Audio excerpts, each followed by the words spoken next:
بسم اللہ الرحمن الرحیم۔ صلح حدیبیہ اور کفار کی ظالمانہ شرائط۔ ہجرت کے چھٹے سال آپ صلی اللہ علیہ وسلم نے عمرہ کے لیے 1400 مسلمانوں کے ساتھ مکہ کا رخ کیا۔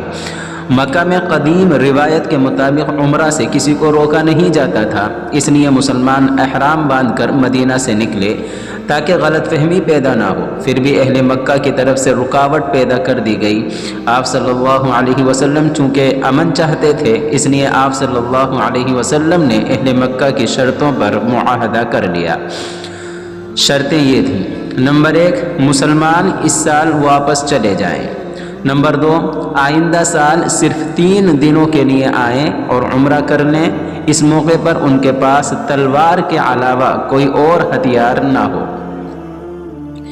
نمبر 3، مکہ سے کوئی شخص مسلمان ہو کر مدینہ جائے تو اسے واپس کر دیں، اور مدینہ سے کوئی شخص مرتد ہو کر مکہ آئے تو اسے واپس نہیں کیا جائے گا۔ نمبر 4، 10 سال کے لیے دونوں فریق میں ناجنگ معاہدہ رہے گا اور ایک دوسرے پر حملہ کرنے سے گریز کریں گے۔ نیز جو قبیلہ جس کا حلیف ہو وہ اس معاہدے میں شریک سمجھا جائے گا۔ چنانچہ بنو بکر اہل مکہ کے حلیف ہوئے اور بنو خزاعہ مسلمانوں کے۔ چونکہ یہ صلح حدیبیہ نامی مقام پر ہوئی تھی، اس لیے اس کو صلح حدیبیہ کہا جاتا ہے۔ حدیبیہ میں آپ صلی اللہ علیہ وسلم نے اپنے صحابہ کے ساتھ 19 دن قیام فرمایا۔ اس صلح کو قرآن مجید میں فتح مبین سے تعبیر کیا گیا، کیونکہ اس صلح نے اہل مکہ اور عرب کے دوسرے قبائل میں دعوت اسلام کا راستہ کھول دیا۔ یہی وجہ ہے کہ صلح حدیبیہ کے موقع سے آپ صلی اللہ علیہ وسلم کے ساتھ 1400 صحابہ تھے، اور صرف 2 سال بعد فتح مکہ کے موقع سے 10,000 صحابہ آپ کے ساتھ تھے۔ صلح حدیبیہ کے بعد آپ صلی اللہ علیہ وسلم نے بادشاہوں اور مختلف قبائل کے سرداروں کے نام دعوت اسلام کے خطوط بھیجے۔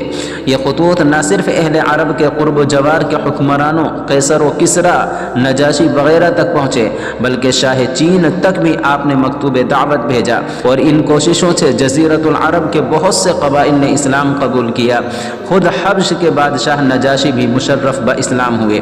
اس سلسلے میں 6 خطوط کا عام طور پر سیرت کی کتابوں میں ذکر آیا ہے۔ نمبر 1، اصحمہ نجاشی شاہ حبش، اسے لے کر گئے تھے حضرت عمرو ابن امیہ ضمری رضی اللہ عنہ۔ نمبر 2، ہرقل قیصر روم، سفیر تھے حضرت دحیہ ابن خلیفہ کلبی۔ نمبر 3، خسرو پرویز کسرائے عجم، سفیر تھے حضرت عبداللہ بن حذافہ۔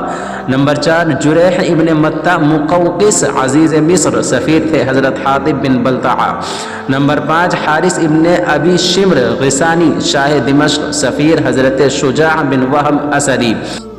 نمبر 6، حوضۃ بن علی حنفی والی یمامہ، سفیر تھے حضرت صلیط بن عمرو عامری رضی اللہ عنہ۔ یہ خطوط آپ صلی اللہ علیہ وسلم نے سن 6 اور 7 ہجری میں روانہ کیے۔ مدینہ منورہ سے تقریباً 96 میل کے فاصلے پر خیبر واقع تھا۔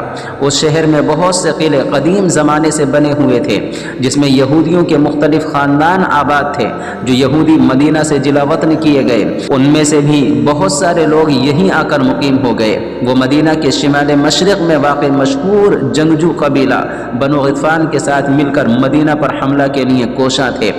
آپ کو اس کی اطلاع ملی تو 2 بار آپ صلی اللہ علیہ وسلم نے صورت حال کی تحقیق کے لیے نمائندے بھیجے۔ معلوم ہوا کہ خیبر کے یہود بنو غطفان اور دوسرے قبائل کے ساتھ مل کر بڑے حملے کی تیاری کر رہے ہیں۔ چنانچہ حدیبیہ سے واپسی پر محرم سن 7 ہجری میں آپ نے 1400 صحابہ کے ساتھ خیبر کی طرف کوچ کیا۔ یہودی قلعہ بند ہو گئے، چنانچہ 1 ماہ ان کا محاصرہ جاری رہا۔ اس جنگ میں 93 یہودی ہلاک ہوئے اور 15 مسلمانوں کی شہادت ہوئی۔ آخر اس بات پر صلح ہوئی کہ خیبر یہودیوں کے قبضے میں چھوڑ دیا جائے گا اور وہ بطور خراج خیبر کے پیداوار کا نصف حصہ مدینہ کو ادا کیا کریں گے۔ حدیبیہ میں طیبۂ معاہدے کے مطابق ذوالقعدہ سن 7 ہجری میں رسول اللہ صلی اللہ علیہ وسلم 2000 صحابہ کے ساتھ عمرہ کے لیے روانہ ہوئے اور معاہدے کی پوری پاسداری کرتے ہوئے 3 شب و روز کے بعد واپس ہوئے۔ اسی موقع سے ام المؤمنین حضرت میمونہ رضی اللہ عنہا بنت حارث سے آپ صلی اللہ علیہ وسلم کا نکاح ہوا۔